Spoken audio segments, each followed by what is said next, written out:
Okay, I'll go ahead and get started this morning by officially welcoming all of you guys. Sawadee Kap, Sawadee Kap, Sawadee Kap. Welcome to all of you guys.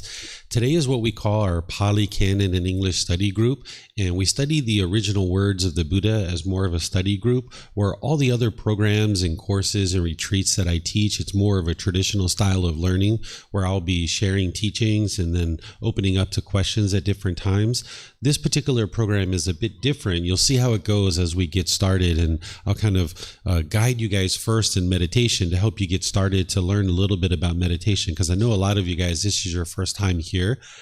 In this particular program, the Pali Canon and English study group, oftentimes students have studied to a certain level of depth before they move into this program, but you can definitely learn something through this method of learning. It's just a bit different than what you might be used to and what you might see me do in other programs. But let's get started first with meditation so that you guys can understand a bit of the meditation that the Buddha shared. Everything that the Buddha taught, it's to guide you to this enlightened mental state where the mind can be peaceful, calm, serene, and content with joy. By the time you get to enlightenment, you no longer experience any discontent feelings, such as anger, sadness, frustration, irritation, annoyance, guilt, shame, fear, boredom, loneliness, shyness, resentment, jealousy. Even the slightest displeasure is eliminated from the enlightened mind. And meditation is a big component of that, but there's other teachings that you need as well. And that's why we study the teachings of the Buddha, because you need more than just meditation to get to this enlightened mental state.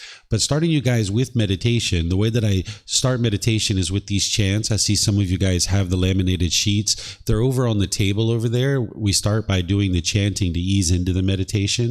And if you'd like to get a sheet, you can see them on the table over there and you can get a copy of it. Feel free. Feel free. Help yourself. You guys can get up and get one and maybe even hand some out to your friends as well. You'll see that these chants are in the Pali language. This is the original language of the teachings of the Buddha. His teachings are captured in this Pali language, and then they've been translated into other languages. These particular chants, I suspect, were created by his students rather than the Buddha himself. During the lifetime of the Buddha, the chanting was used as a way to commit the teachings to memory. Everything he taught was oral. Nothing was written down during his lifetime. So the way that he would teach is he would just share teachings orally, and then about once every 2 weeks, his students would recite his teachings word for word as a way to commit them to their memory. So these chants, they're nothing mystical or magical. It's not a prayer or anything like that. It's not a rite, a ritual, or a ceremony or worship. When you read the English translations, you'll see there's a lot of admiration and gratitude and respect for the Buddha. And that's why I suspect that his students probably created these either during his life or after his death, because a Buddha doesn't walk around teaching people to chant things to them, to honor them and respect them. A Buddha would have eliminated their ego, their arrogance, their boastfulness. So these chants most likely were created by his students either during his life or after his death. I don't need these chants, and you don't need these chants in order to remember the teachings anymore. We have books, audiobooks, podcasts, videos, things like this to be able to capture the teachings. The reason why I do the chanting is that it helps to invigorate the mind and helps you to get awareness of the mind and awareness of the breath as you ease into meditation. And this will help you get more benefit out of the meditation itself. I do teach these chants at different times in various courses and retreats that I teach, helping the students learn how to chant them. But this morning, what we're going to do is just kind of do the chants, and if you'd like to chant along, you're welcome to do that as we ease into meditation. Then once we're in meditation, I'll be providing you some guidance. You'll hear me speaking and kind of guiding you through the meditation, and we'll all just be meditating together. Those of you guys here at the temple and those of you guys joining us online, we can all be meditating together at the same time. Then after I'm guiding you for a period of time, there'll be a period of time where I won't be talking at all. It'll just be quiet. I'm sure you'll hear the occasional bird or maybe a car, maybe a dog bark or something like this. But all those things that are occurring, they're temporary, they're impermanent. If you notice those sounds, you can just cut that off and bring the mind back to the breath as I guide you in the meditation.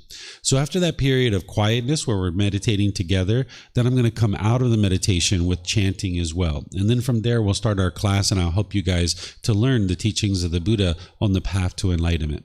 So if you'd like to join, you might make your body comfortable. I see all of you guys are on the floor. You can sit on the floor or you can sit in a chair. There's actually 4 positions to meditate. There's seated, lying, lying, standing, and walking. And we use these different positions at different times for different reasons. Oftentimes people, when they first learn, they learn in the seated position, either on the floor or in a chair. If you're on the floor, you might just sit with your legs lightly crossed. You're not interested in them being real tight because that'll inhibit the circulation. Some people like to put their legs off the mat. This kind of elevates the hips, lessening the angle at the hips, the knees, and the ankles, and it allows the circulation to flow more readily. The hands and the arms. The Buddha put his right hand over his left with his thumbs together, and he put this into his lap. If this is comfortable for you, you could use it.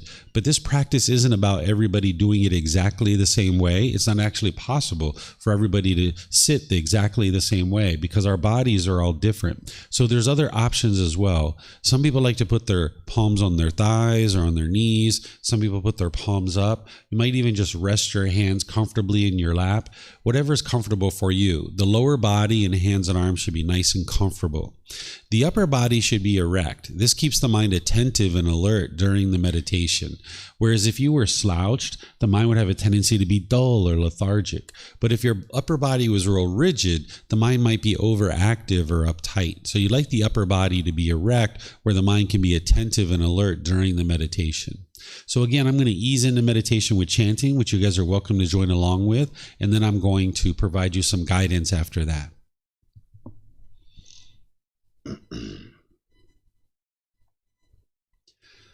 Arahang Samma Sambuddho Mahakeva Wat Tung Mahakavanhang Apivateyami Savakato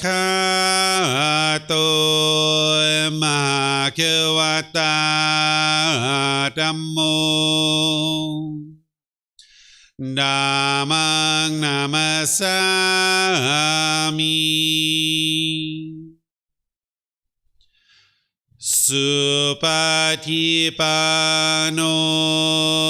Mahakavato Savaka Sangho Sanghang Namami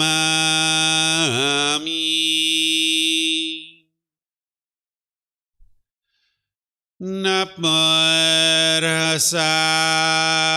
Bhagavato Arahato Samma Sambuddhassa Namo Bhagavato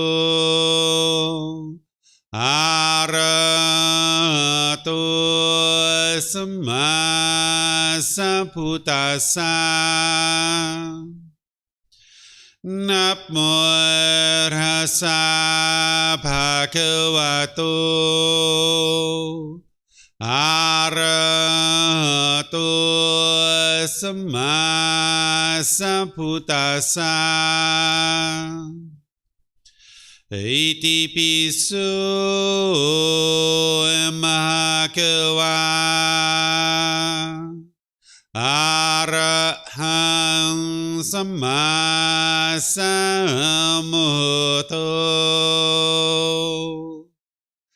Vichacharanang Sammuno Sakato Rokavitu Anutero Purisa Dhamma Sati Satatawa Manusarang Bhutto Bhagavati.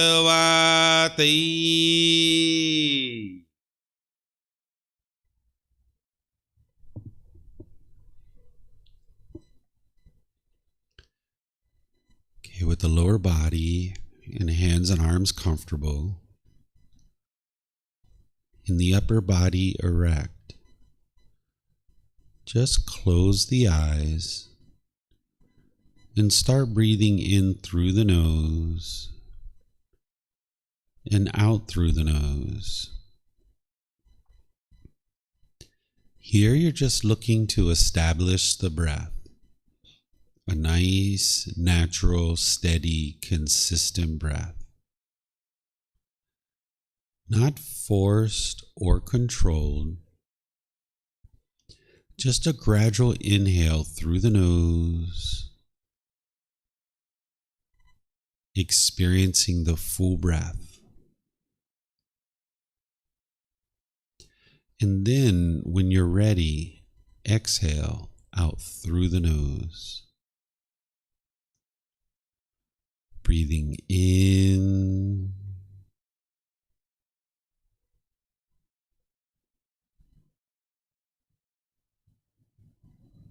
and out.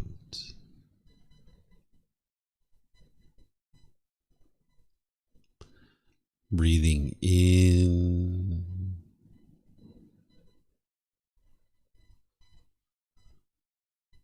and out.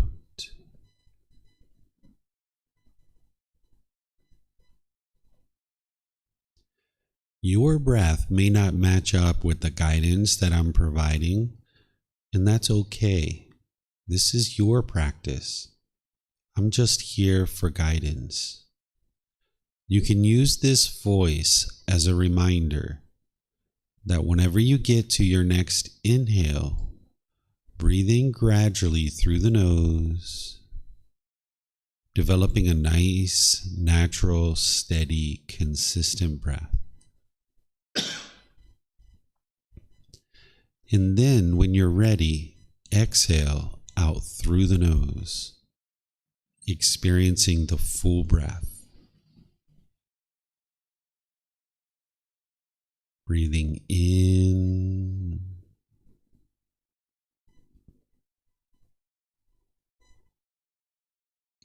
and out.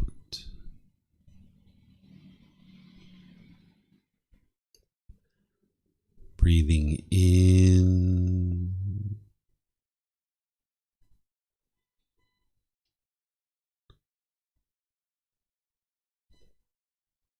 and out.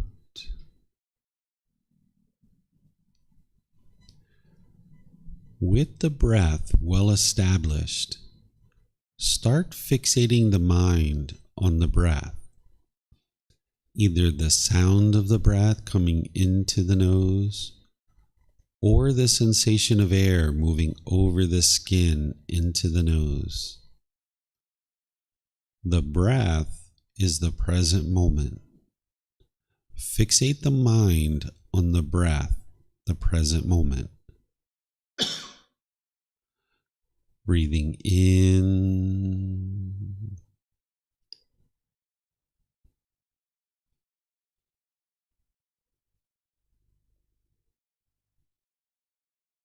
and out.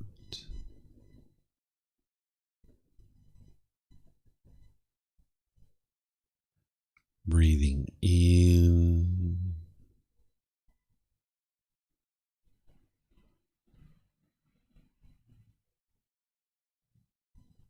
and out.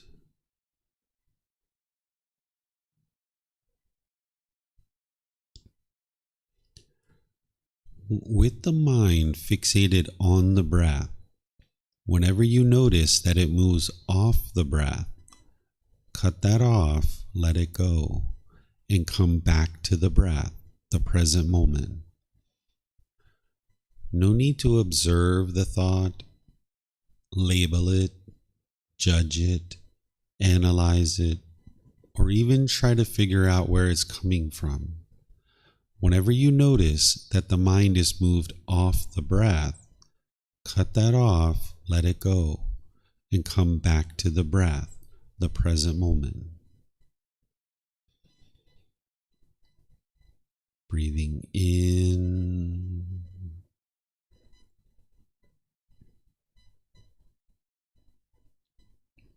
and out.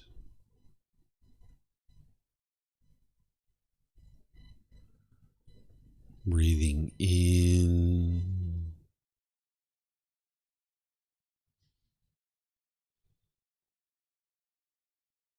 and out.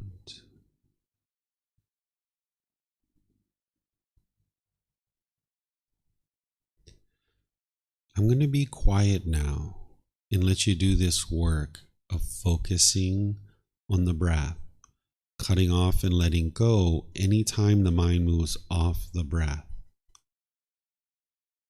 You have nowhere to go. There's nothing to do. No one needs you right now. This is your time to focus on the breath. Breathing in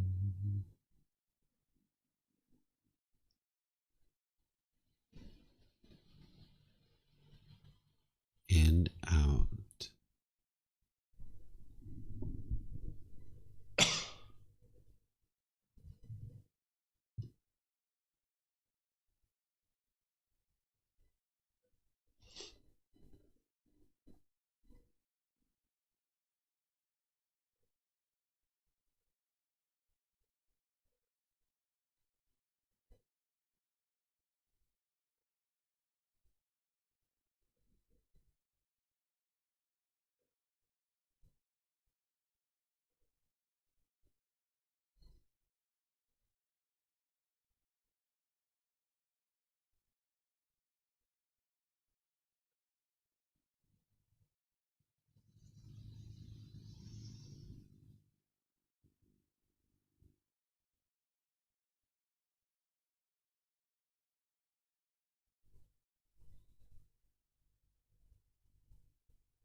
Arahang Samma Sambuddho Immakewa Wat Tung Mahakewantang Apiwateyami Sawakhato Mahakewata Dhammo Dhammang Namasami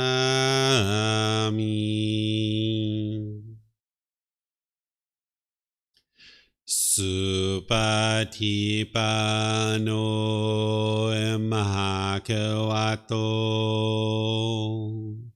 Sawakasangko Sanghang Namami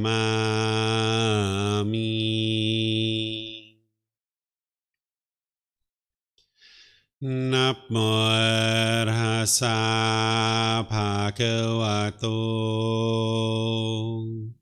Arahato Samma Sambuddhassa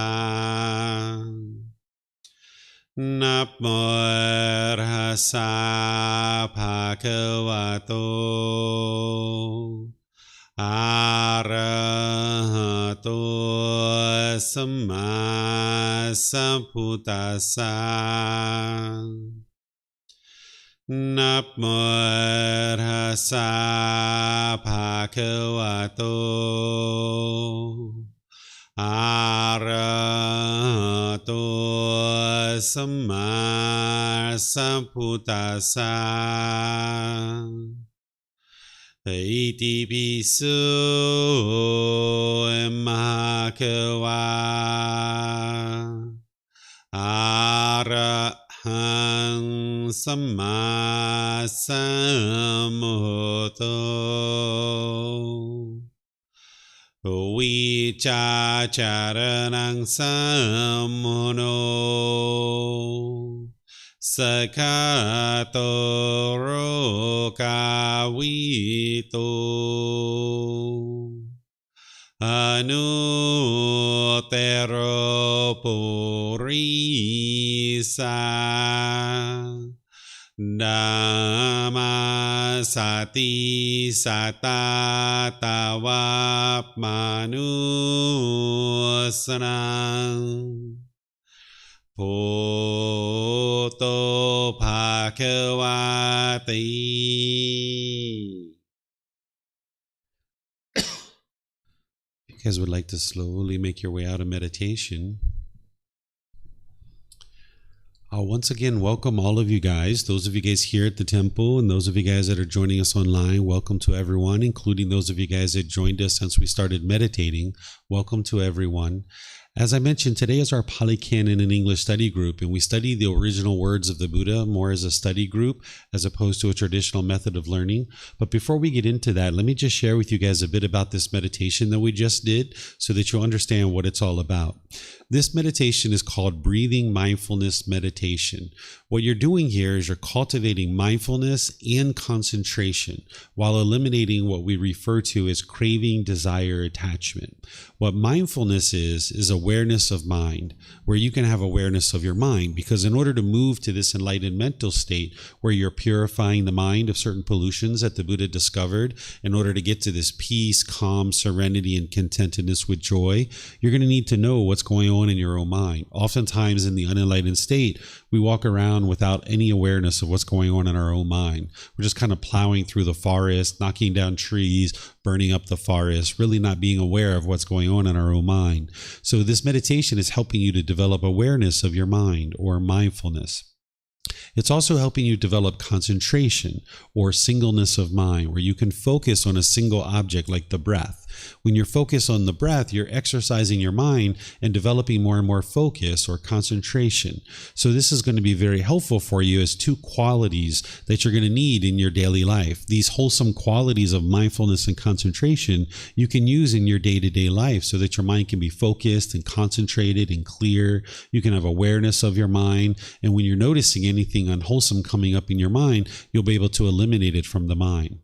While you're focusing on the breath, anytime the mind moves off the breath, you're cutting that off, letting it go, and bringing the mind back to the breath. This is disciplining the mind or helping you to develop control of the mind. Because when your mind's sad or angry or frustrated or irritated, you don't have control over the mind. The mind is being a wild animal, essentially. So you can gain this control or discipline of the mind if you're training your mind like this regularly in daily life. That when you see your mind's moving off the breath, you're able to notice that with your mindfulness and then be able to let it go and bring the mind back to the breath.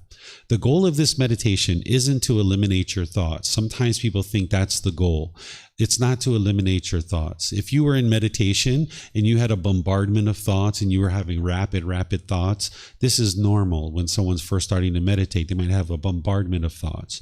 Or you might have had a thought and then you kind of indulged in that thought for a period of time. You kind of followed it. And then like 2 or 3 minutes down the road, you're like, oh yeah, that's right, I'm meditating. Let me bring my mind back to the breath. Let me get it back over here. This is very common because the mind is just untrained and undisciplined. So if you experience that, you're not bad at meditation. It's just showing you that your mind needs more training. So if you were aware that your mind was doing this, that was mindfulness. That was a beneficial meditation session. Even when you're enlightened and the mind is peaceful, calm, serene, and content with joy, and you've eliminated all the pollutions of mind, you're going to have thoughts in meditation.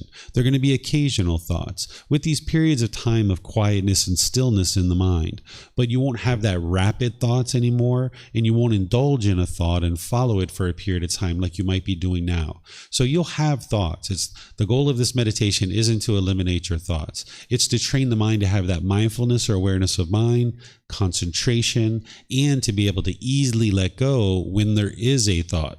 So if 20, 30, 50 times during your meditation, you needed to let go, let go, let go, let go, let go. This is really, really helpful for you because your mind is actually causing these discontent feelings itself. All the anger and sadness and frustration and all those other discontent feelings, the mind is causing it itself because of what we call craving, desire, attachment, the longing, the yearning, the chasing after the objects of your affection. If you get what you want, you get pleasant feelings, perhaps, like happiness, excitement, elation, thrill, exhilaration, euphoria. But if you don't get what you want, you get these painful feelings of sadness, anger, frustration, irritation, annoyance, guilt, shame, fear, stress, anxiety. These are very painful for the mind to experience. And it's being caused by this craving, desire, attachment, this longing, this yearning, chasing after the objects of your affection, wanting things to be a certain way. So if you can notice in daily life with your mindfulness or your awareness of mind that the mind is longing, yearning, and chasing after things, and you can let that go and train your mind to be peaceful and joyful and content in the present moment, then you can get to a point where your mind's always peaceful and always joyful and you won't experience any anger arising. This just takes training. When you're meditating, it's like exercising the mind. Just like a professional athlete will exercise the body in order to perform a certain sport, when you're meditating, you're exercising the mind. You're developing this awareness of mind, concentration, and the ability to easily let go. In meditation, you're cutting off everything and anything that comes up because you're training your mind to easily let go, realizing there will be a thought, but you're training your mind to let it go when it does arise.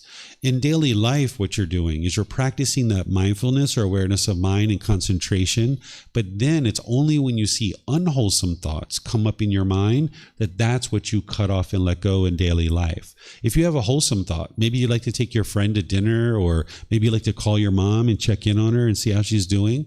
Hey, there's no harm in that. Go forward. You don't need to cut that off in daily life. in meditation, we're training in one way, but in daily life, we're practicing differently. This is the same thing a professional athlete does. A professional pole vaulter might go in the gym and do weight training, cardiovascular training, agility training, but then when they go out and do their sport, it looks very different than what they were doing in the gym.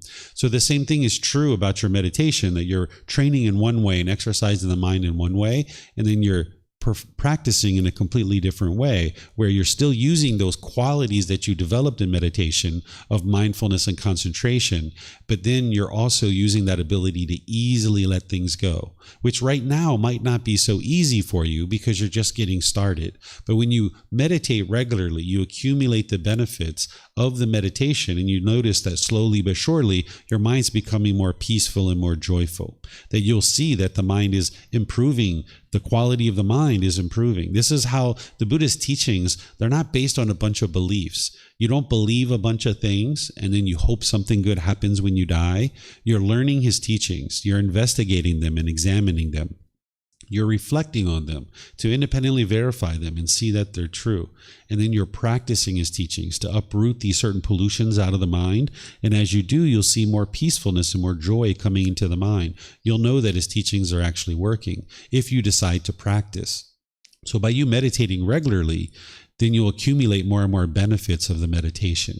What I suggest is that you build up a practice where you're meditating 2 or 3 times a day for 30 minutes or more. And right now that might seem like a lot to you.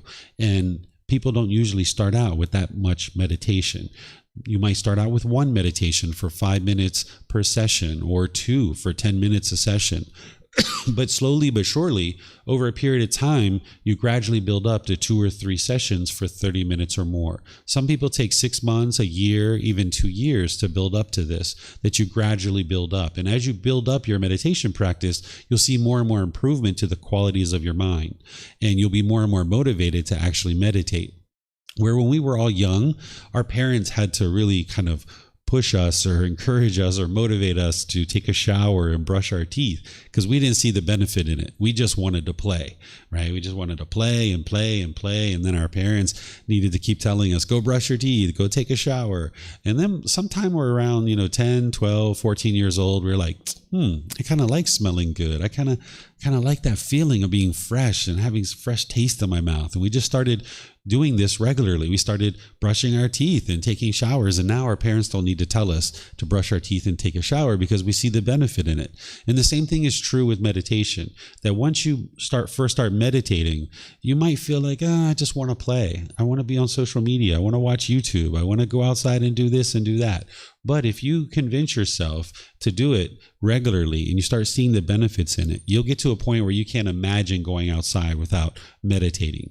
Just like you clean this body every single day, it's important to clean your mind every single day. And this is something that's going to lead to more and more improvement in your mind and in your life as well. But you're going to need to see the benefits of that for yourself and motivate yourself, because your parents aren't around to encourage you and motivate you to meditate anymore. You need to decide to do that for yourself. So if during this meditation you even got 1 second of peacefulness or 1 second of joy in there somewhere, that shows you that your mind has the potential to do that. And if you got more than 1 second of that, then you can see that your mind has the potential to get to this peace and this joy. You just need the guidance and the gradual training to be able to experience that. One of the biggest myths about the lifetime of the Buddha is people think he sat under a tree, he meditated, and then he instantly got to enlightenment. This isn't actually true. It's gradual training, gradual practice, and gradual progress. It took him 6 years to get to enlightenment. So it's going to take you some time to get to this enlightenmental state, but slowly but surely, as you're learning, you'll see more and more improvement to the condition of your mind and the condition of your life. And then you'll know that you're learning the truth and these teachings are working. So this is a little bit about meditation to help you guys get started and showing you how it connects into developing this life practice where you're learning, you're reflecting, independently verifying, you're practicing teachings to uproot certain pollutions that the Buddha discovered in the mind. And as you do that, you'll see more and more improvement to the condition of the mind. You can learn all the teachings and the entire path to enlightenment, which involves more than just meditation, through the various courses and programs and retreats that we have. We even have books, audiobooks, videos, podcasts, personal guidance. All these things are available to you at no cost. You can reach out and get these things. They're all available online so that you can learn. And you can learn here in Chiang Mai if you're at the temple, or you can join us online through our live stream. I teach classes in the morning and in the evenings, and I live stream. So no matter what time zone you're in, you should be able to attend a live class. And they're also recorded, so you can attend that way too and watch the replays. So this program that I do on Saturdays, it's called the Pali Canon and English Study Group. What I have is 2 ongoing programs. There's one called the Group Learning Program that meets on Sundays and Wednesdays at 9 a.m. here at the temple, and 9 p.m. I do it from home, and I live stream it from home. This program is really great for someone who's just starting out, where we go through the first volume of the book series that I have. We go chapter by chapter each Sunday. It takes about 7 months to go through the entire book and build a foundation in the path to enlightenment, helping you develop a life practice where you can develop your mind, develop your life practice, gain the wisdom of what it takes to move the mind to the enlightened mental state. And then oftentimes students will move from that program into the Pali Canon and English Study Group, which is on Saturdays at 9 a.m. and 9 p.m. here at the temple at 9 a.m. and from home at 9 p.m. And what we do in that program is we take volumes 2 through 13 of the book series, and over the course of a year and a half, we gradually go through and we study in a study group format the original words of the Buddha so that people can learn and practice the teachings. And you can get access to these books for free by downloading them from our website at buddhadailywisdom.com. You can take them and go print them if you like. You can get printed copies here at the temple by just reimbursing us for our printing cost, or you can order them on Amazon if you'd like any of these books. So these are 2 ongoing programs, Sunday and Wednesday, the group learning program, and then Saturday, the Pali Canon and English Study Group. And then I have various courses and retreats throughout the month, whether it's the Foundation and the Path to Enlightenment course, the Harmony and Relationships course, the Experiencing the Jhanas and the 4 Stages of Enlightenment, and various retreats that you can see on our bulletin board. We have these courses and retreats. We have them on our website as well. And they're all available at no cost, where you can come in and you can learn, and you can even get personal guidance sitting down one-on-one, because it's one thing to learn in a class, but it's a whole nother thing to apply it in your daily life based on certain challenges and struggles and difficulties that you're having in life. So you can always reach out and schedule a personal appointment where we can sit down here in Chiang Mai somewhere, or even as you travel, I have it set up where you can schedule online and we can meet in Zoom one-on-one, and I will help you that way as well. So the way that we do our Pali Canon and English Study Group is I have these chapters that are from the book, and right now we're in volume 11 of the book series, and we're studying chapters 61 through 70. And the way that we do this is that a student will usually volunteer to read this, either here at the temple, or those of you guys on Zoom, you can electronically raise your hand and then we'll be able to hear you here at the temple. Is someone will read this chapter, and you can see these chapters are actually quite short. Some of them are just a couple of paragraphs. This one's just basically almost a page. It's kind of like 3/4 of a page. And after somebody reads the chapter, then I will share some teachings on that to be able to help you reflect and understand how to practice that. And then I'll open up to any questions that you guys have. Again, this isn't a traditional style of learning when you first get started, but it's more of a study group where you can kind of learn and study. And if you've never learned the teachings of the Buddha before, this isn't always the place where someone will start, but you'll surely be able to learn something by studying these particular teachings. Like this one here is the Buddha's going to teach you what causes ill will. Because one of the things that he's doing is he's helping you to understand what's causing the various things that are going on in your mind. And then he's giving you the solutions of how to fix it. As I mentioned, it's not a bunch of beliefs. He's not teaching you rules and commandments. He's explaining to you what it took for him to get to this peaceful and joyful mental state, so that then if you're interested in getting to this peaceful and joyful mental state, you can accomplish that as well. So part of what he's doing is he's helping you understand why the mind experiences what it experiences, and then you learn it, you reflect on it, and practice it. Because once you understand what's causing these discontent feelings, then you can apply the tools and techniques that he shares with you of how to eliminate them. You can get to the point where anger never arises, frustration and loneliness and boredom and guilt and shame and stress and anxiety and all these feelings that never arise in the mind, because you've eliminated the causes and conditions that are producing these to arise. But you wouldn't be able to eliminate these causes and conditions if you didn't know what they were. So this first chapter, it's going to dive into helping you understand what causes ill will. So is there anyone here at the temple that would like to volunteer to read this particular chapter? Also, you guys online can volunteer as well. We have microphones here that as you guys here at the temple read or you ask questions, if you could get a microphone, we have plenty of microphones. So if you get one, you can just keep it with you and then kind of share it around the people around you. By using a microphone, we'll be able to hear you here at the temple and also be able to hear you online. There's a gray button on the front. You just press that button. You'll see the lights come on, that the microphone will come on. You just wait a second or two and then put it up near your chin and then you can talk. And then after you're done, if you could turn the microphone off so that way we don't get any static or feedback as well. Are those batteries out, Siddharth? Okay, we've got some more there. Go ahead, sir. Cause of ill will. By what fetters, sir, are beings bound, gods, humans, asuras, nagas, gandhabas, and whatever other kinds there may be, whereby, although they aspire to live without hate, harming, hostility, or ill will, and in peace, they yet live in hate, harming one another, hostile, and with ill will. Ruler of the gods, it is the bonds of jealousy and material gain that bind beings so that, though they aspire to live without hate, harming, hostility, or ill will, and in peace, they yet live in hate, harming one another, hostile, and with ill will. But, sir, what gives rise to jealousy and material gain? What is their origin? How are they born? How do they arise? Owing to the presence of what do they arise? Owing to the absence of what do they not arise? Jealousy and material gain, ruler of the gods, take rise from happiness and sadness. This is their origin. This is how they are born, how they arise. When these are present, they arise. When these are absent, they do not arise. But, sir, what gives rise to being happy and sad? What is their origin? How are they born? How do they arise? Owing to the presence of what do they arise? Owing to the absence of what do they not arise?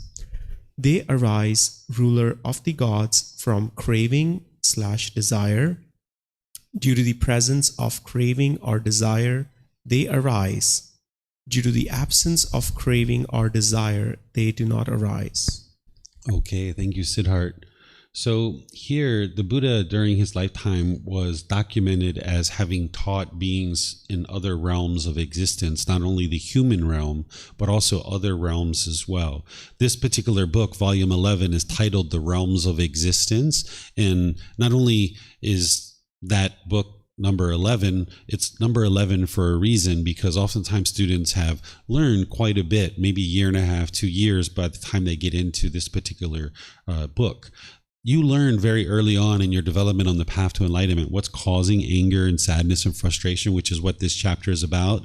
But in terms of the various realms of existence, the Buddha taught the hell realm, the animal realm, the afflicted spirit realm, the human realm, and the heavenly realm. And you don't believe in these realms of existence. There's ways to independently verify that these realms actually exist. You just might not know how to independently verify it right now if you haven't studied and understood how to independently verify that these realms exist. So here, the Buddha is being questioned by this being, the ruler of the gods, right? And now the being is asking, by what fetters, sir, are beings bound? Gods, humans, asuras, nagas, gandhabas, and whatever other kinds there may be. What they're talking about here in terms of fetters, these are pollutions of mind.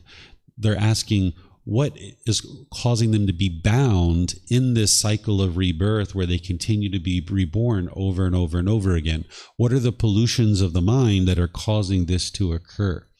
Whereby, although they aspire to live without hate, harming, and hostility or ill will, and in peace, they yet live in hate, harming one another hostile and with ill will. So while the Buddha is going to describe this related to these particular beings, you're, of course, are a human being. So what he's describing is helping you to understand, why is it that you aspire to live in peace, but yet you tend to be hostile? You might tend to be aggressive or bitter, have animosity towards others, even though at other times you might sit and quietly think like, oh, it'd be so great to be peaceful. Your mind is unable to do that in the unenlightened state where you're peaceful 100% of the time. So the Buddha is going to help you to understand what that is. So he says, it's the bonds of jealousy and material gain. That's what's causing people to have this hate and this harming, that there's a certain jealousy and there's a certain desire for material gain. So then they go on and they ask, well, what gives rise to jealousy and material gain? And then the Buddha says, well, what gives rise to jealousy and material gain is they take rise from happiness and sadness. Basically, happiness and sadness in certain material objects, wanting certain things. If you get a brand new pair of shoes or new jewelry or new clothes or a new car or new house, you get happy. But then if you don't get those things, you get sad. So now this particular being is asking, well, what gives rise to this happiness and this sadness? Why is it that beings get happy and they get sad? Well, then the Buddha goes on and he explains it's this craving and desire. This is the longing, the yearning, the chasing after the objects of your affection. This is that meditation that we just did, breathing mindfulness meditation. I mentioned to you that it's designed to eliminate craving, desire, attachment, where your mind can be trained to let go. With craving, desire, attachment in the mind's longing, yearning, it's pulling towards the objects of its affection. So if you've ever been in the mall and you saw a brand new pair of shoes or a brand new phone or a brand new computer, and you were like, oh, I just got to have that. Oh, yes, this is going to be so great. I want this. I want this. Or maybe a new boyfriend or a new girlfriend or a certain amount of money at your job. Your mind might have thought that this external thing is going to provide some kind of lasting satisfaction. So you chased after it. You longed and yearned. You were pulling towards this particular thing. This is what craving, desire, attachment is. This is the mind longing, yearning for something. That's what's causing the happiness and the sadness. Now, you might think that the goal in life is to be happy. Well, yes, you can get to what we call unconditioned happiness, where the mind is just always happy. But in the unenlightened state, you'll experience what's called conditional happiness, where the mind can only be happy if certain conditions are met. If it's sunny outside, you might be happy. Or if your bank account is a certain balance, you might be happy. Or if your boss does a certain thing or your mom does a certain thing, you might be happy. There's certain conditions that are in the mind that if this condition is met and this condition is met and this condition is met and this condition is met, you'll be happy. But then when you form those feelings of happiness, whatever that condition is that you formed your happiness on, that condition is impermanent. So that means your feeling of happiness is also impermanent. So if you get happy when you see that it's sunny outside, then that means you can only be happy when it's sunny outside. And now when it rains or there's some other weather event, you can't be happy. You'll be frustrated, you'll be agitated, you'll be sad or annoyed or some other feeling like this. So that's what we call conditional happiness. And this is not something that one would be interested in experiencing if they understand what enlightenment is. By the time you get to enlightenment, your mind can be happy all the time. If it's sunny outside, you're already happy, not because of the sun, but you're already happy before you even see it's sunny out. And then if it's raining or some other weather event, you can still maintain your happiness because your happiness isn't based on the sun. So therefore, when the sun changes and it's now raining, you can still maintain your happiness. Or the same thing with your bank account. If you base your inner feelings that your bank account needs to be here, and when it's there, you will be happy. When your bank account drops below that, you'll be sad, or you'll be angry or frustrated or annoyed or some other discontent feeling. So as long as the mind's basing its inner feelings on some condition, then the mind's going to be going up and down, up and down, up and down. This is called discontentedness. So the Buddha is explaining that this happiness and sadness is caused caused by the craving, desire, attachment, the longing, the yearning, the chasing after the objects of your affection. And you can eliminate this, where instead of chasing after things and thinking that something external is going to provide lasting satisfaction, you can actually pursue things as a goal, as an objective or an interest, where you would like to have your bank account have $3,000. And that's something that you're interested in having occur. And now you gradually work towards that, because that's going to maybe give you a little bit of safety cushion if something happens in your life or at your job. Maybe you have some money to be able to provide for your food, your clothing, your water, your shelter, your medical care. And there's some amount of money that you feel like, yeah, this feels kind of comfortable having this amount of money. And you can gradually work towards that goal and keeping your money at that particular level. But then you don't base your happiness on that. So that way, if the money goes below that amount, you can still maintain your happiness. You just then work towards the goal of bringing your account balance up higher. Whereas if you were chasing after this thing, thinking that this one particular object, in this example, a certain bank account balance, is going to provide lasting satisfaction, then you can only be happy when you're experiencing that particular bank account balance. So if you're chasing after things, you're not going to be able to experience permanent happiness and permanent joy. But also, if your mind was all the way over here on the other side, where you were indifferent and you could care less about your finances, you could care less about your career, you're not going to be peaceful and joyful there either. So that's why the Buddha taught this middle way, where you pursue things as a goal, as an objective or an interest, and you gradually work towards things, realizing that all these things around you are impermanent. And if you base your inner feelings based on these impermanent things, then your mind's going to be going up and down and up and down. And it's because of this craving, desire, attachment. And as I mentioned, you can independently verify the teachings of the Buddha. Think about times where you've been happy or that you've been sad. Look at that situation. Now, sometimes we talk about this in terms of sadness or anger or frustration because it's kind of easier to see those for someone who's first getting started. Now, think about a situation where you were recently angry or agitated or annoyed or frustrated. It might have been this morning, it might have been yesterday, it might have been last week. Now, usually what the unenlightened mind is doing is it's trying to blame somebody else for the feelings that you experience. You might have been looking around to blame somebody for your anger, your sadness, or your frustration, or some other discontent feeling.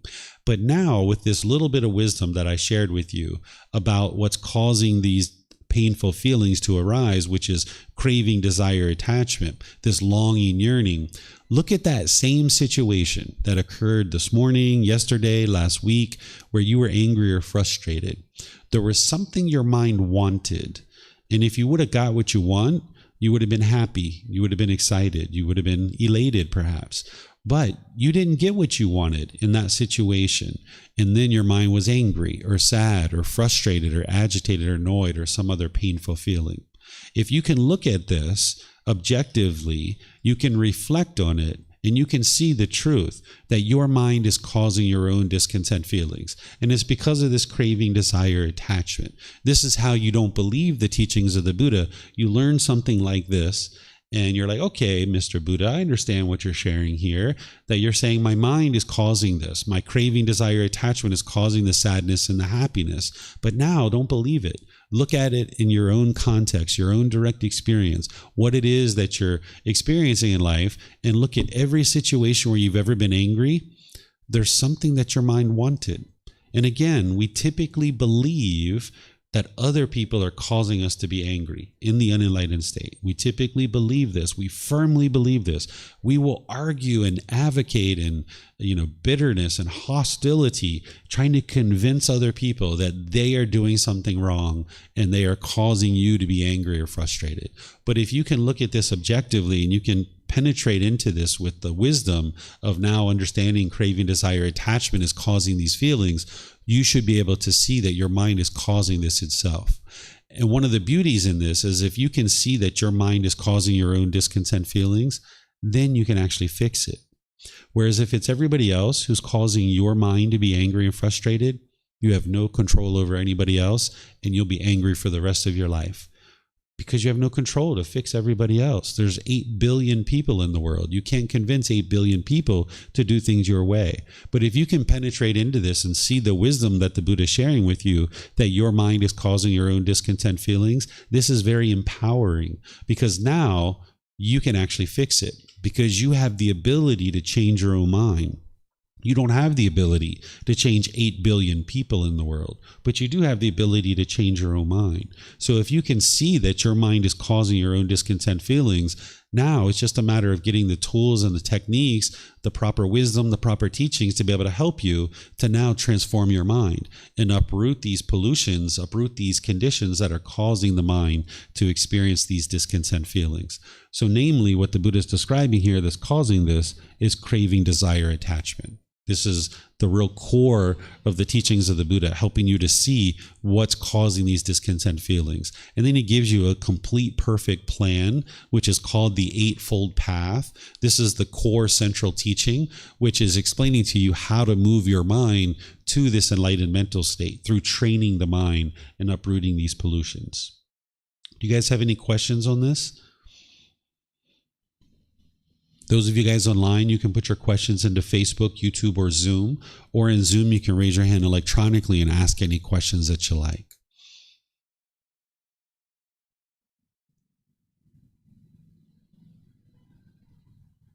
Okay, I'm not seeing any questions anywhere. All right, so we'll move on to the next one. Here, what you have in these books is you have the words of the Buddha. Then you have this reference. This reference takes you back to the original source teachings of the Buddha. His original teachings are in what's called the Pali Canon. This is 45 volumes of books that are about 10 centimeters thick each, or maybe 5 inches thick each.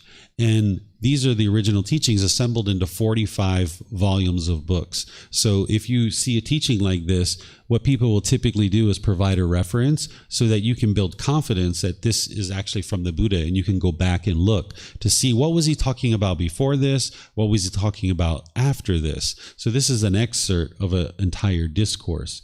And then what you have in these books is you have words from me that are helping you to be able to reflect on this, to be able to see the truth and then implement it into your daily life in order to gain the benefit of learning this teaching and how you can use it to be able to help you. So you'll see that in each one of these chapters. So this is chapter 62. Would somebody like to volunteer to read this?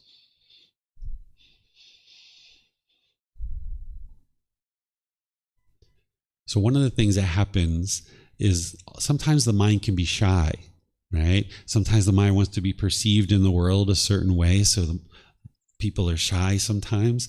One of the ways to eliminate shyness is to actually put your mind in the situation that the mind doesn't want to be in. What the mind will typically do when it's holding on to a certain personal existence view or wanting to be perceived in the world a certain way is it thinks if I push a situation away, this will solve my problem. But by the time you get to enlightenment, if you decide to train your mind to get to enlightenment, you won't have shyness in your mind. You'll be able to do anything and everything with confidence. So one of the ways to train your mind to have this confidence and eliminate the shyness is to put the mind in the situation that it doesn't want to be in. And now you train it to be peaceful and joyful in that situation. So if you guys would like to do a little bit of training today, you can put your mind in a situation that maybe it would otherwise have fear about, or it would be shy about or scared about. So that's an invitation to you guys. If you would like to practice and train your mind a little bit, this is one of the ways you can do that. So is there anybody who would like to volunteer to read? No? You can read? Oh, perfect. This is wonderful for you. And you can keep those mics with you. Let's see how long this one is. Oh my gosh. This one's 2 pages. You'll be fine. Maybe I can do 1 page. No, you'll be fine. Let's see how it goes. If you need help, I'll help you. This is a good chance for you to practice your English too, for those of you guys that are maybe using English as an additional language. Can you help me with the first name?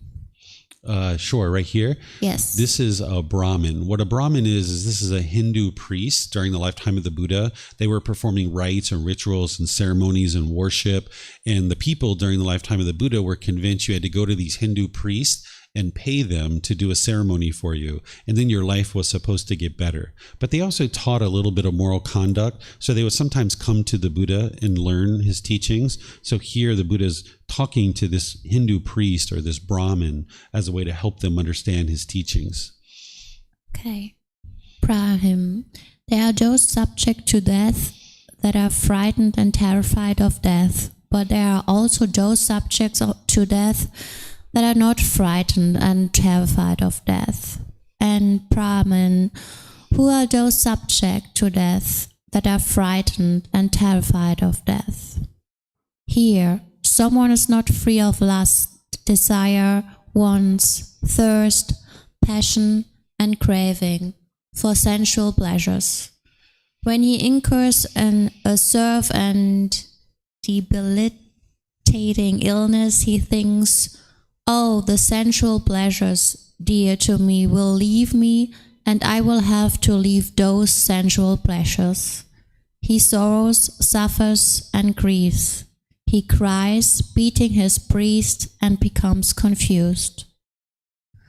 This is one subject to death who is frightened and terrified of death.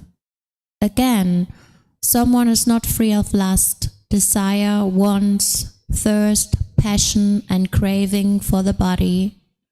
When he incurs a severe and debilitating illness, he thinks, "Oh, this body dear to me will leave me, and I will have to leave this body." He sorrows, suffers, and grieves. He cries, beating his breast, and becomes confused. This, though, is one subject to death who is frightened and terrified of death.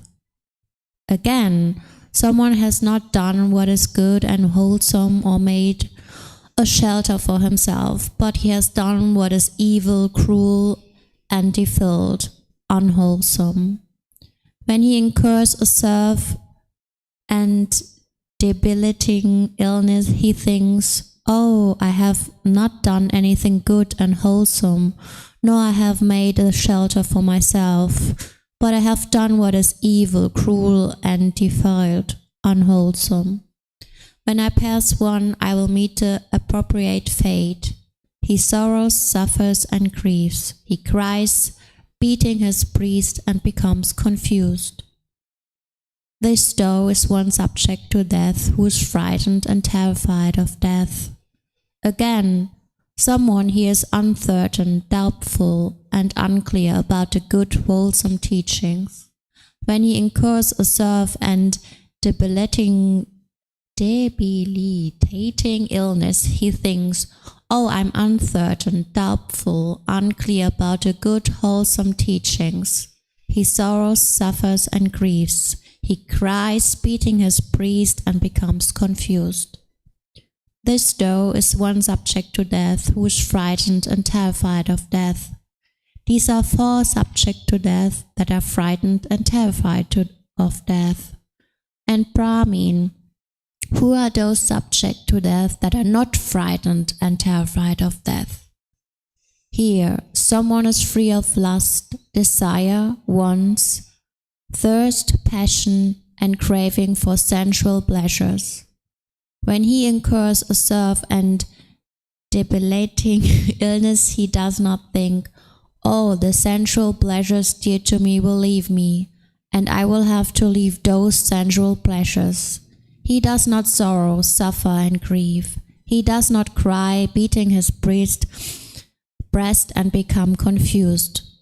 This is one subject to death who is not frightened and terrified of death.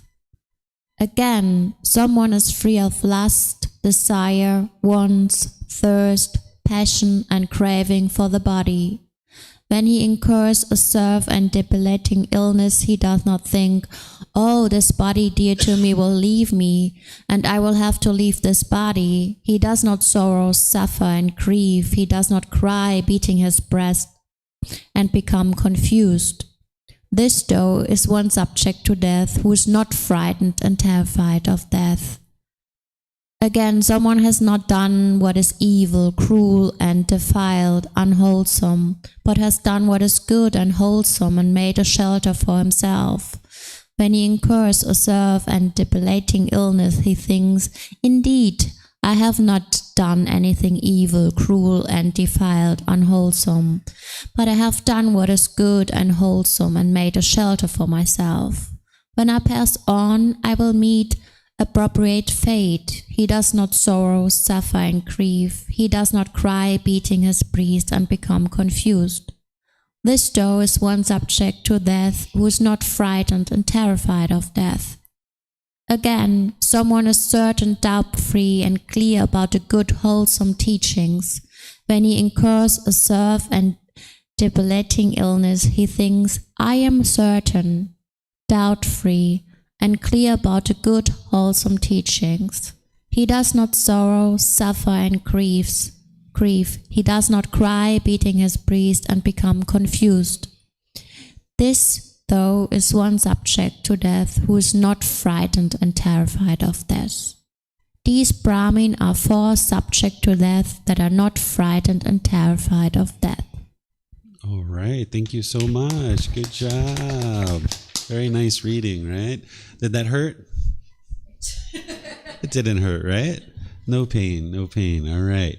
So one of the things that you'll come to understand is as the mind gets close to enlightenment and it's actually enlightened, you don't have any fear whatsoever. You've eliminated all fears in your mind, even the fear of death. Right now, you might have fear of death. Well, you're going to face death at some point. Every single one of us are going to die. It's inevitable. That's the one thing that you're required to do in life.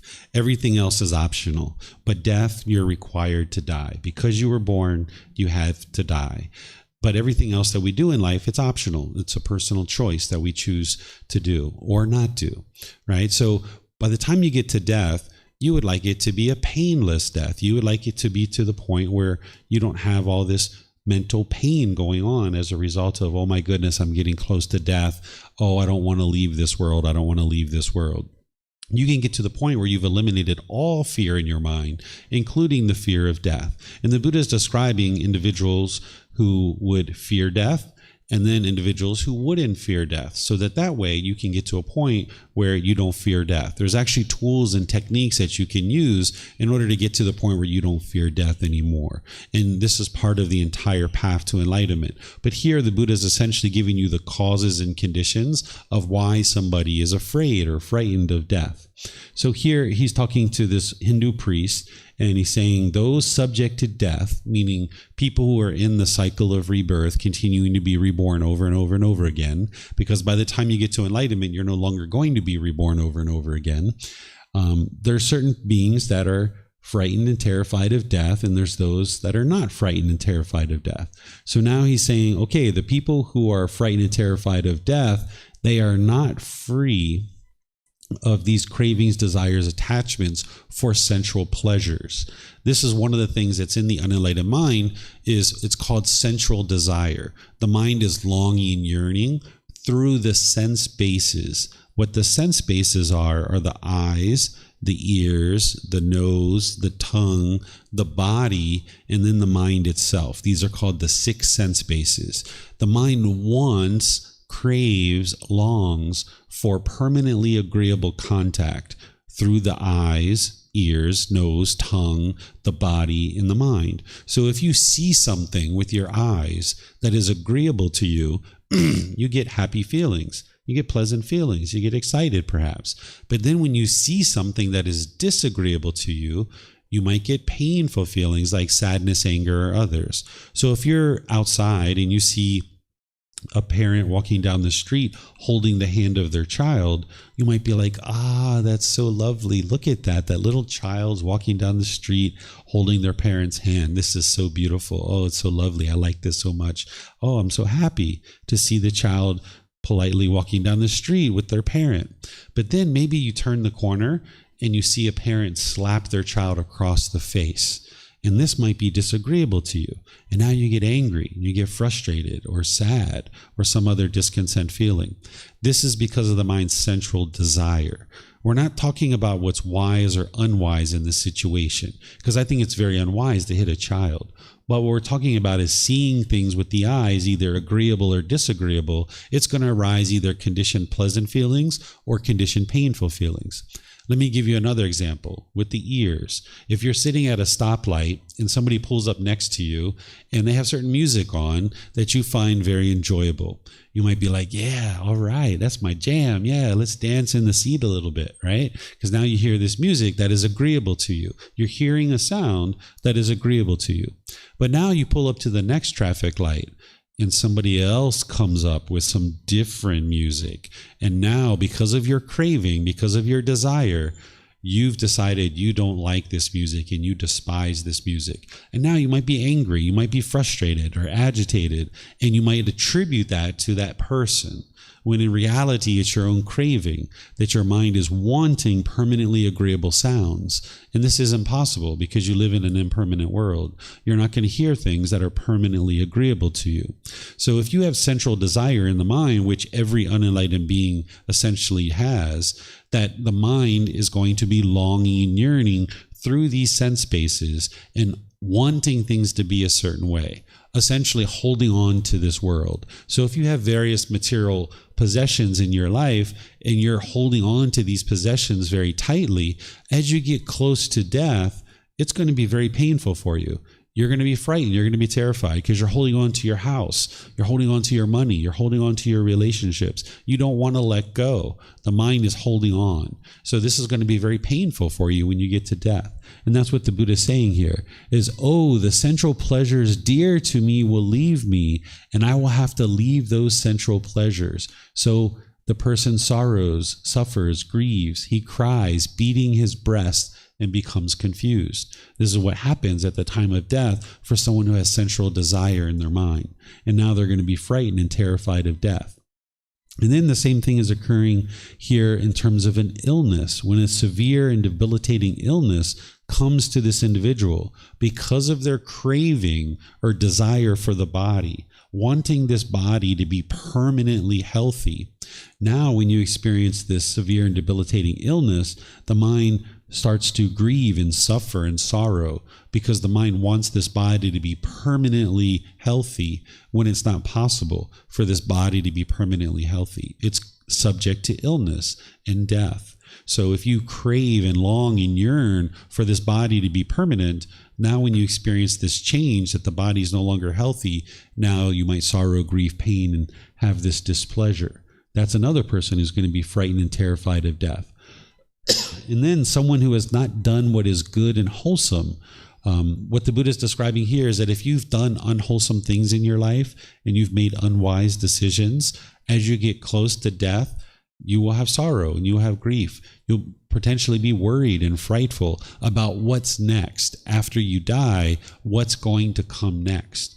And that's because one has done cruel and unwise things in their life.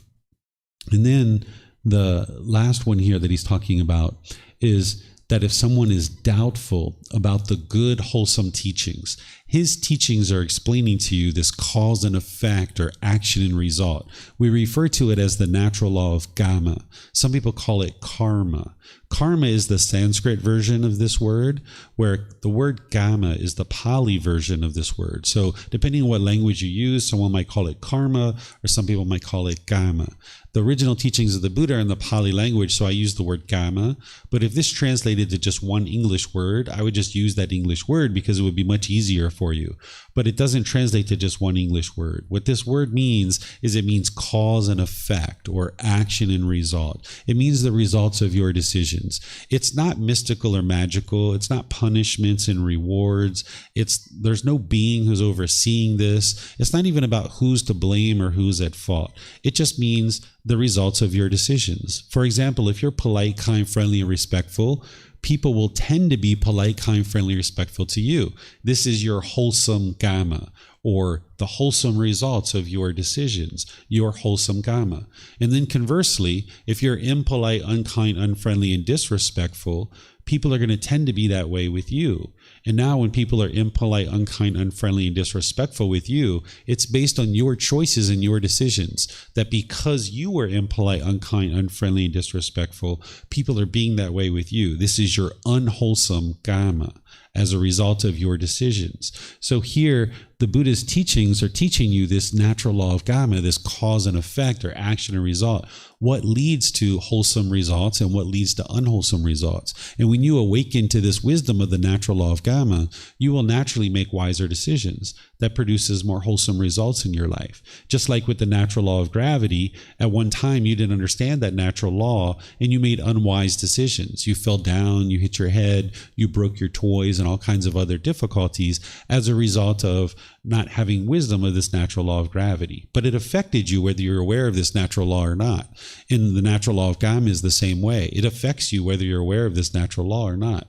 And the more wisdom that you cultivate about it, then you will make wise decisions that produce wholesome results. But if you don't understand these good, wholesome teachings that the Buddha is describing, you're not going to understand what's next after death.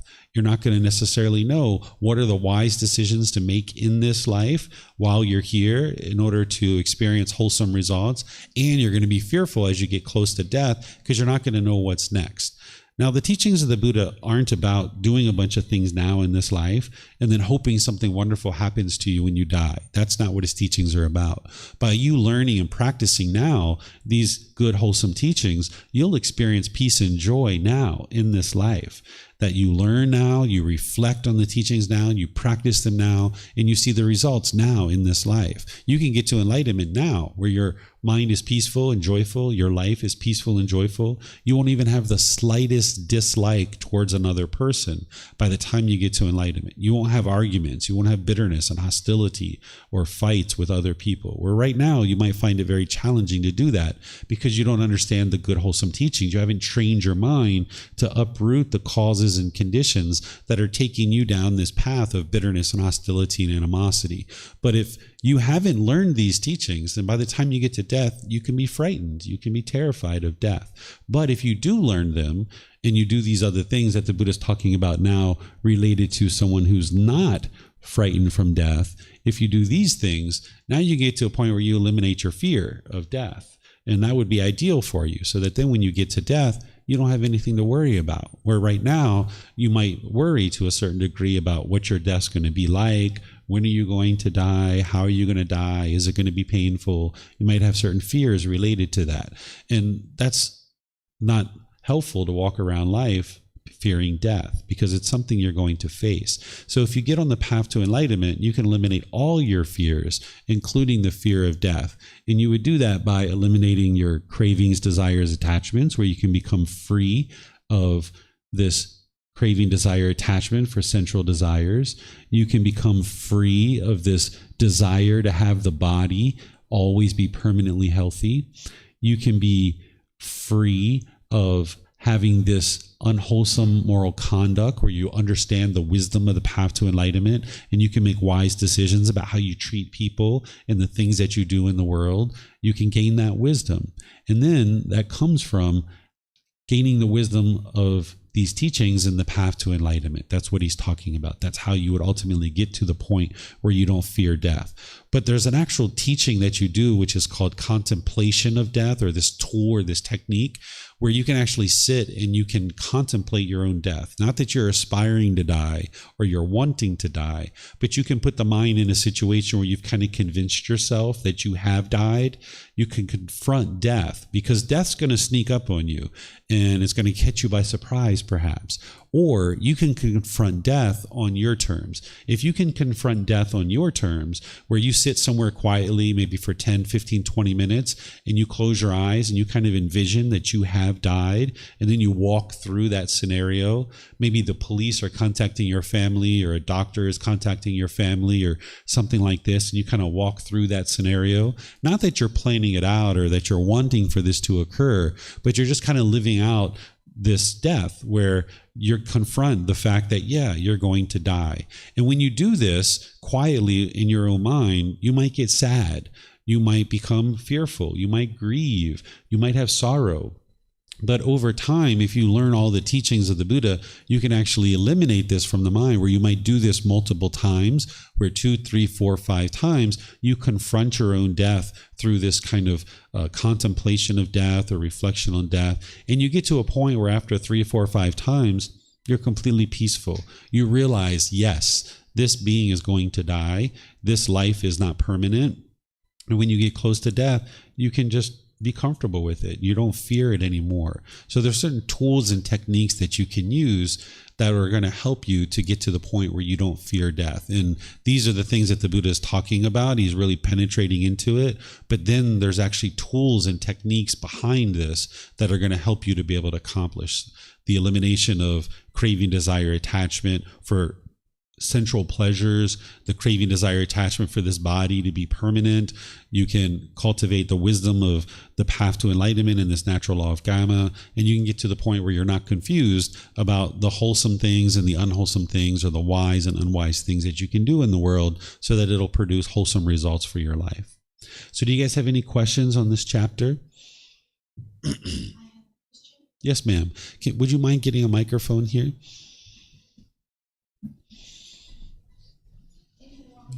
Yeah, they should all work if they have batteries. You'll need to put press the switch. Did the light come on? Oh, there you go. It's okay. I have a question. I'm also a Buddhist. So I also study some of the books. Mm-hmm. Is there a saying that when people dead and his we call soul, or another translation, they will appear some light, some color of the light, maybe white color or gray color, red color, or the yellow golden color. So the spirit will follow a certain light, then go to another world, another tunnel. Is that this a saying like this? This isn't the teaching of the Buddha. Even if you read this in a book, the Buddha didn't teach whether there is a soul or there isn't a soul.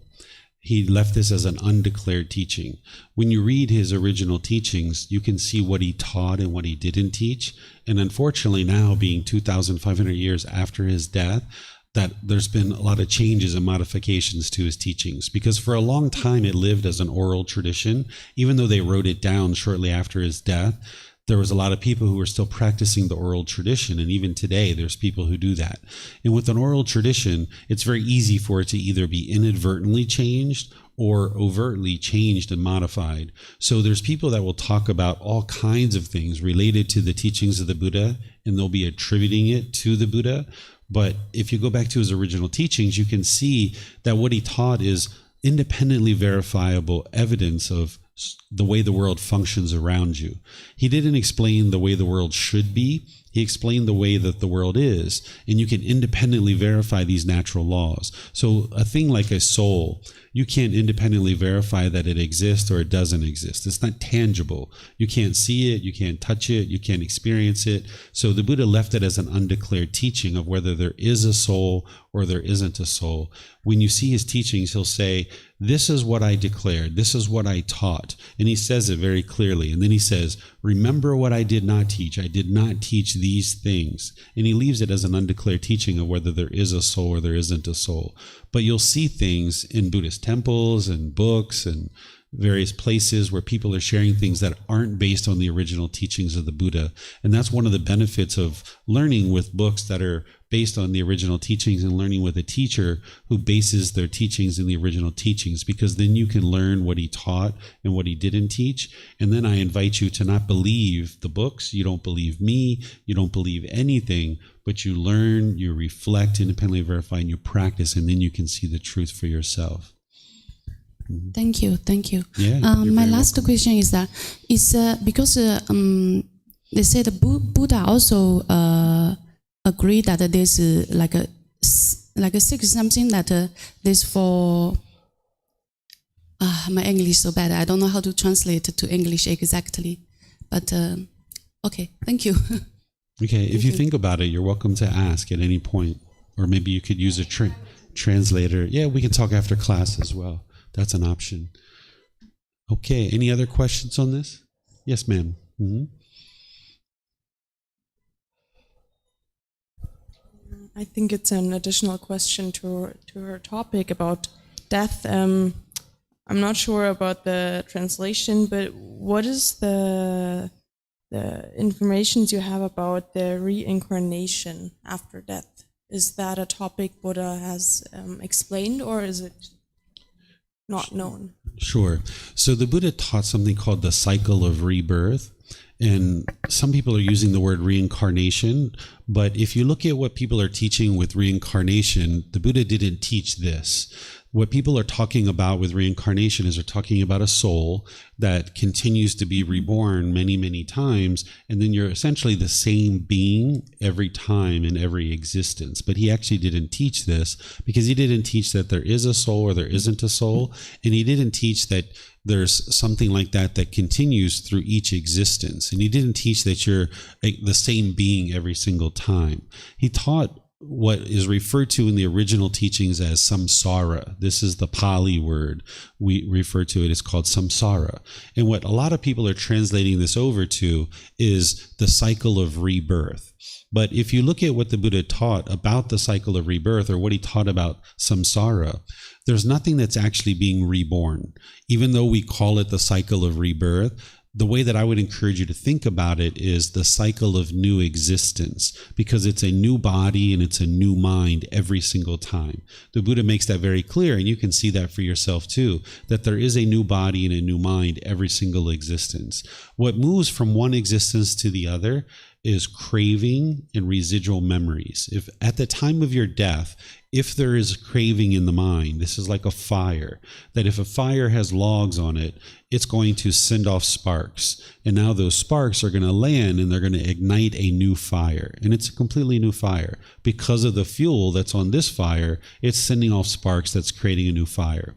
So the same thing is true, that if you have craving, desire, attachment in your mind, which the Buddha is talking about here in these discourses, this longing, this yearning, that's the fire that's sending off the spark that's going to create the new consciousness. The Buddha even says it very clearly in his teachings. He says, craving is the fuel that causes rebirth. This is the fuel. This is the spark.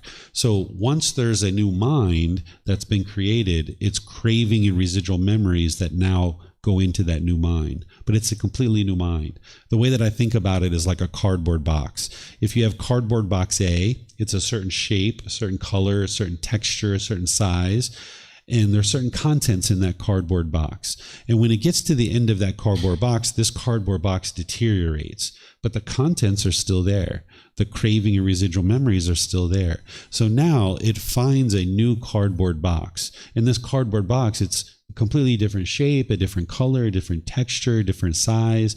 It's a completely new cardboard box. But the contents from the old cardboard box move into this new cardboard box. So this is why people in this life, you could have memories of your previous lives. If you've ever had deja vu, some people have experienced this and know what this is, where you can be doing something in this life that seems so utterly familiar to you, but you know you haven't done it in this life. This is your residual memories surfacing to the mind. And typically what people do is they push that aside, because it usually only lasts like 10 seconds or 30 seconds or something like that, and you just push it to the side and keep going. But this is your residual memories coming back to you from your previous lives, helping you to see that, yes, you have had previous lives. And there's other ways to independently verify this cycle of rebirth, that right now you might believe that you only have one life, because you haven't necessarily penetrated and looked into this cycle of rebirth or this cycle of new existence. But the more you look into it, you can see the truth that you have been constantly being reborn over and over and over and over and over again.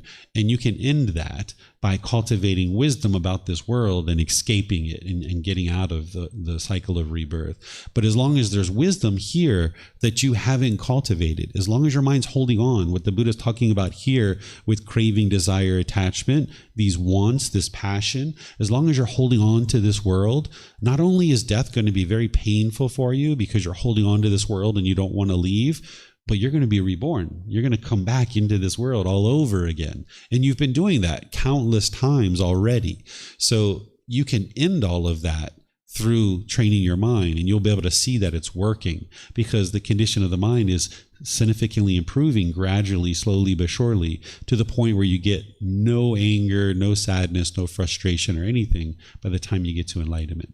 So the Buddha taught what we call the cycle of rebirth, or I would encourage you to think of it as the cycle of new existence. That's what he really taught. But you'll hear people refer to something called reincarnation and other things like this. Yes, ma'am.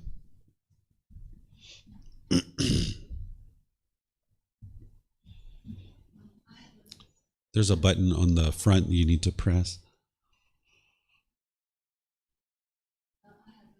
Question.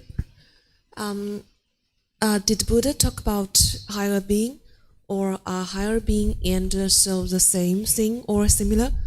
Or is higher being cultivated, or is it just coming into being by nature or innate? Did you say a higher being? Yeah. Like God or something like that? No, like the higher being of oneself. Oh, okay. Yeah. So I would refer to this, and the Buddha referred to this as a higher mind, all right, or a higher consciousness. That's what you're moving to as you're moving from this unenlightened state where the mind is polluted and hindered and fettered and bound up or defiled. As you're cleaning out that pollution of the mind, you're moving to this higher consciousness or this higher mind, where the mind now functions more optimally. This is why by the time you get to enlightenment, you'll have focus, concentration, clarity of mind, deep memory. You'll see that your personal, professional relationships blossom. You won't even be in a bad mood anymore. All the conditions that are causing the mind to experience a bad mood have been uprooted and eliminated. So some people refer to this, or I should say the Buddha referred to this as a higher mind or a higher consciousness. He didn't refer to it as a higher self or a higher being. He talked about there is no self, that there is no you here, that there is a body, there is a mind, but this isn't who you are. But in the unenlightened state, the mind will cling to this body or cling to this mind and think that this is who you are. And then if you spill something on your clothing, for example, you'll get embarrassed, or you'll get shy, or you'll feel some other discontent feeling. Or if somebody compliments you about your appearance, you'll get pleasant feelings. But then if someone degrades you or diminishes you about the way that this body looks, then you'll feel angry or sad or frustrated. Or if you see a pimple or a mole or a gray hair or a wrinkle, or you get a little bit of extra fat, you might get frustrated or agitated because of this, because the mind is thinking that this body is who you are. So he didn't use the word higher self, because he teaches that there is no self. He uses the word higher mind or higher consciousness. Yes, ma'am. Sure, help yourself to a microphone.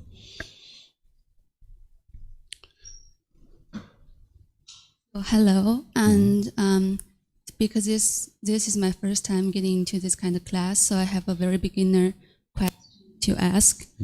So my question is, like, for me, there's a lot of unfairness happening in this world, and these kind of things may cause frustration, anger, sadness, or other negative feelings.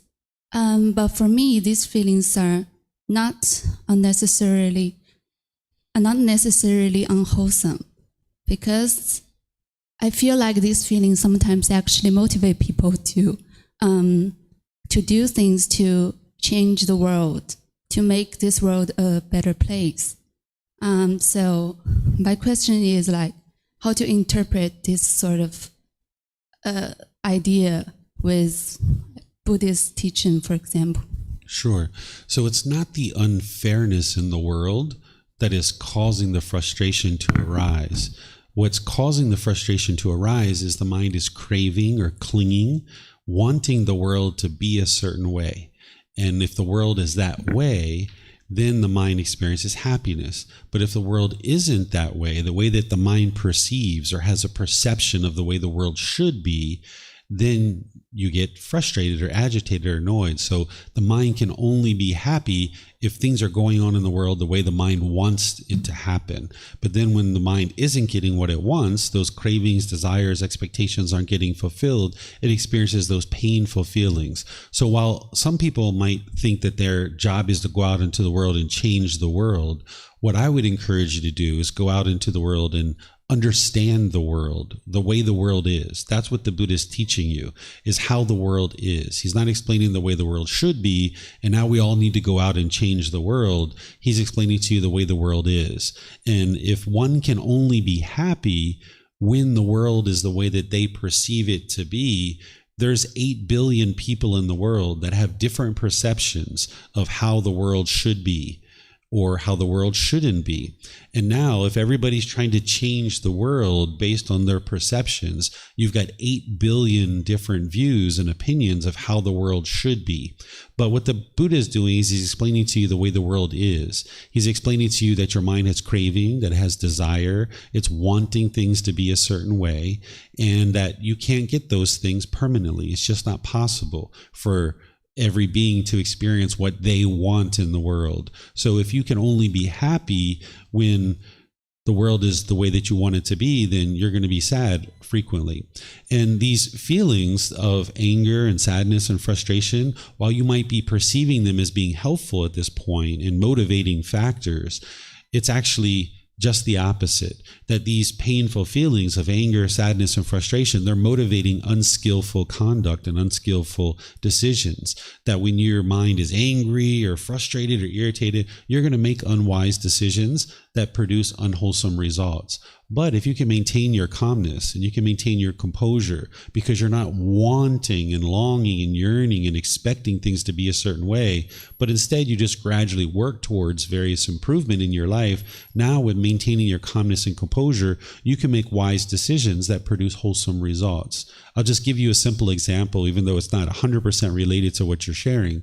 If you got a phone call that your mom was in a terrible car accident and she's in the hospital, and your mind became shaken up by that, you became stressed and having anxiety and fear and all these other things, you might grab your car keys, run out the door, bolt across town, trying to get to this hospital. And now you're making all kinds of unwise driving decisions, and you might end up in a car accident yourself, maybe dead or in the hospital right next to your mom.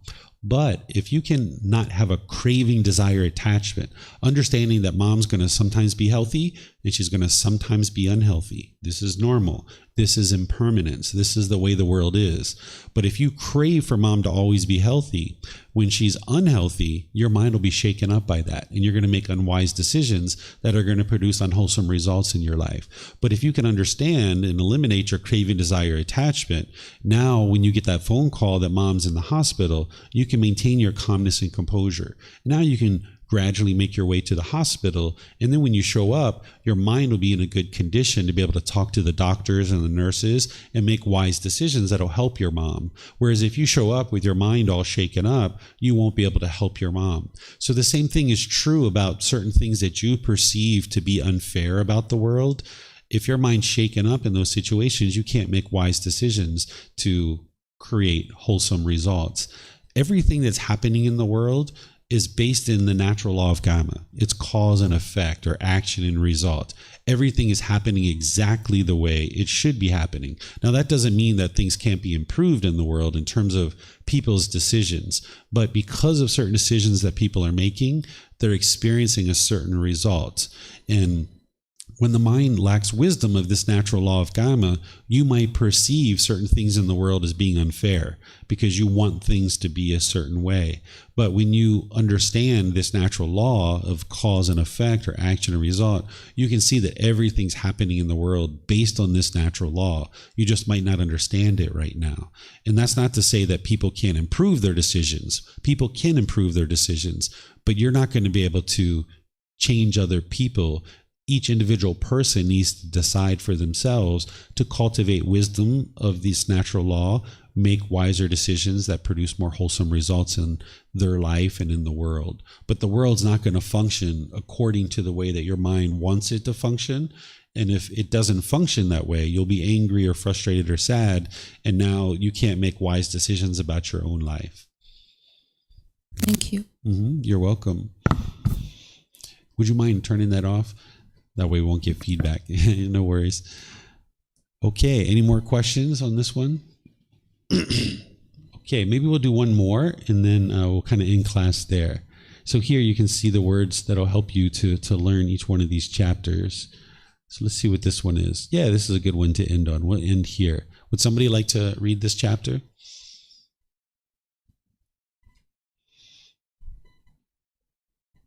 Siddharth, would you like to read this one? Yeah. Siddharth's been coming here for a while. He's not shy. Rare that one obtains the human state. Monks, suppose that this great earth had become one mass of water, and a man would throw a ring with a single hole upon it. An easterly wind would drive it westward, a westerly wind would drive it eastward, a northerly wind would drive it southward, a southerly wind would drive it northward. There was a blind turtle which would come to the surface once every 100 years. What do you think, monks? Would that blind turtle, coming to the surface once every 100 years, insert its neck into that ring with a single hole? It would be rare, venerable sir, that the blind turtle coming to the surface once every 100 years would insert its neck into that ring with a single hole. So too, monks, it is rare that one obtains the human state, rare that a Tathagat, an Arhat, a perfectly enlightened one, arises in the world, rare that the teachings and discipline proclaimed by the Tathagat shines in the world. You have obtained that human state, monks. A Tathagat, an Arhat, a perfectly enlightened one, has arisen in the world. The teachings and discipline proclaimed by the Tathagat shines in the world. Therefore, monks, an effort should be made to understand this is discontentedness. An effort should be made to understand this is the cause of discontentedness. An effort should be made to understand this is the elimination of discontentedness. An effort should be made to understand this is the way leading to the elimination of discontentedness. Okay, thank you, sir. So here the Buddha is describing how rare it is for somebody to get into this human state. You guys are all in this human state. This is the ideal existence to be able to train your mind and get to enlightenment and escape this cycle of rebirth. In the other realms like hell, animal realm, afflicted spirit realm, these are the lower realms. Those beings don't have the ability to fully cultivate their mind and get to enlightenment. They're going to need to get into a human birth or a heavenly existence, which those are the other two realms, human and heavenly realm, to be able to get to enlightenment. So here in the human realm, you experience you experience pleasant feelings, painful feelings, and feelings that are neither painful nor pleasant. These are the discontent feelings that a human being experiences. So we tend to have motivation to get to enlightenment because we don't like those painful feelings. That sadness, the anger, the frustration, you don't like it. It feels uncomfortable. So that's kind of like built-in motivation for you to be able to get to enlightenment because you're interested in getting away from those painful feelings. And as a human being, you can cultivate your mind with enough wisdom to be able to get to enlightenment, where a dog can't come in here and listen to the teachings that I'm sharing and do meditation and make wise decisions in their life. They can train their mind to a certain degree, but they can't train it enough to actually get to enlightenment. So those beings are going to need to be reborn into a human or heavenly existence to be able to get to enlightenment. So the Buddha is describing how rare it is for somebody to get to the human realm. And he uses this simile where he talks about this ring that is cast onto the earth. And if you can think about the entire planet is flooded, and now there's this ring that is put on the water, and now the wind blows this ring around all over the water. And there's this blind turtle that comes up once every 100 years for air. And the Buddha is saying, how likely is it that this turtle is going to put its head into this ring if it comes up once every 100 years? Well, of course, his students say it's very rare that that turtle is going to be able to put its head into that ring when it's coming up once every 100 years, because the entire earth is flooded and this ring is floating all over the surface of the earth. And the Buddha says, yes, and that's how rare it is to be able to get to this human state. So now that you're in this human state, it's wise to not allow it to go to waste. That whatever you're doing in your life, whether it's working or having friends or family or whatever it is, those things are all great, and you need to do a certain amount of those. You need to sustain your life. You need food, water, clothing, shelter, and medical care. But it would also be very wise for you to also have a certain amount of time and effort dedicated to learning and practicing and training your mind to be able to get to this enlightened mental state, because in the unenlightened mind, it's a real struggle.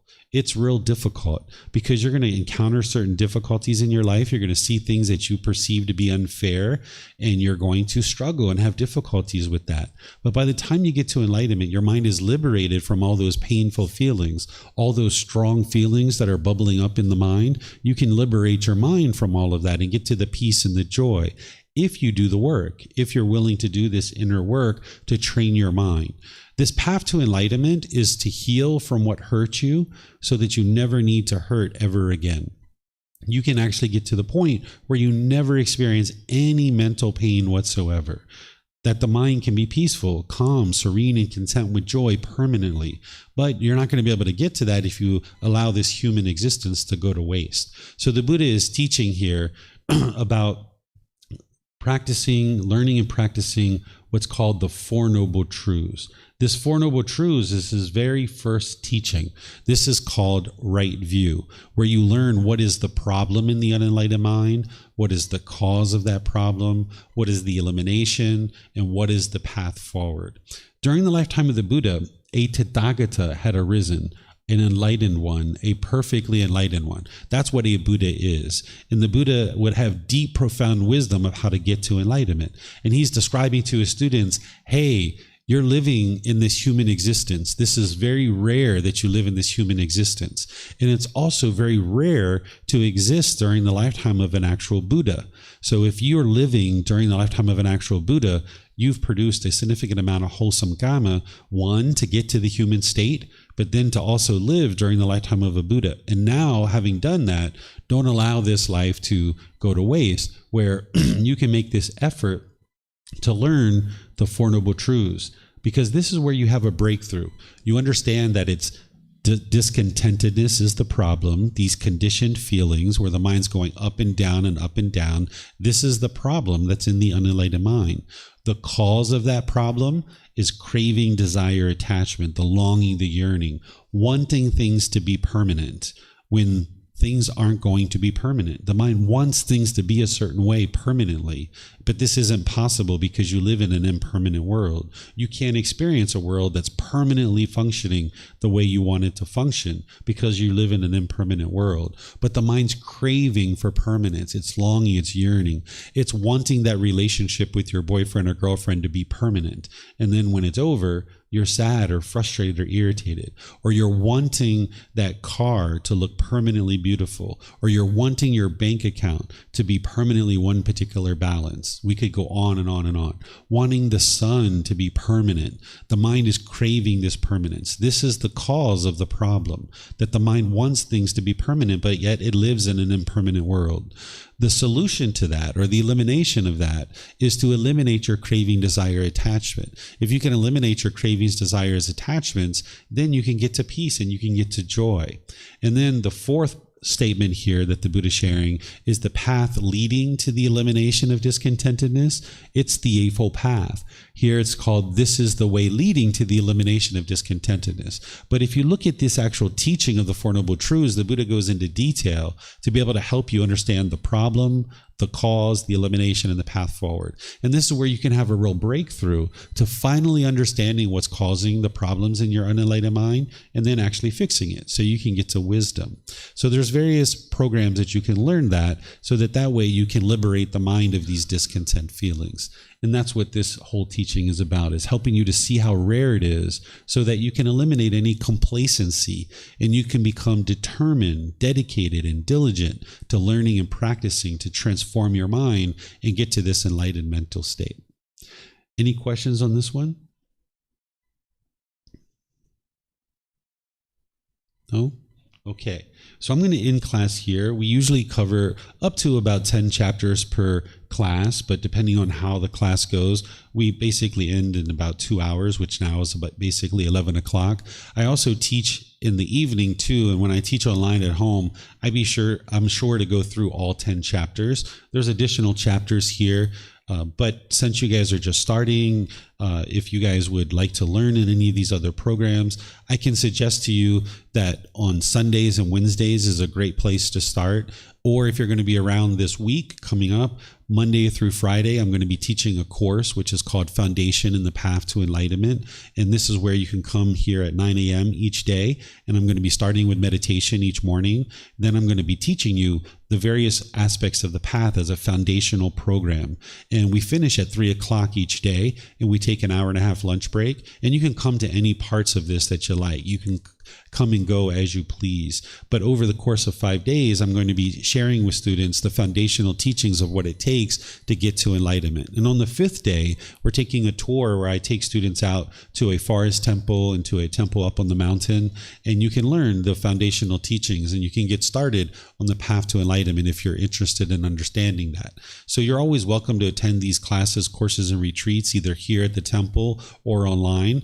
And I'd like to invite you guys to continue to learn if that's what you would like to do. So thank you guys for joining here at the temple, and those of you guys online, thank you for deciding that today is a day you'd like to learn and practice the teachings of the Buddha and understanding what he actually taught, because as you learn, it's going to help you, it's going to help those close to you, and it's going to help all of humanity, because your life's going to become more peaceful. You're going to be causing less and less harm to the people around you, so it's going to be helping them, and it's helping all of humanity become a more peaceful and joyful place, because people aren't causing harm in the world. So thank you for coming. And if you have any questions or anything that I can help you with, feel free to let me know. We'll see you guys in a future class. Have a very wonderful and lovely rest of your day. Sawadee khap, sawadee khap, sawadee khap.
Thank you again for watching. Enjoy your meditation.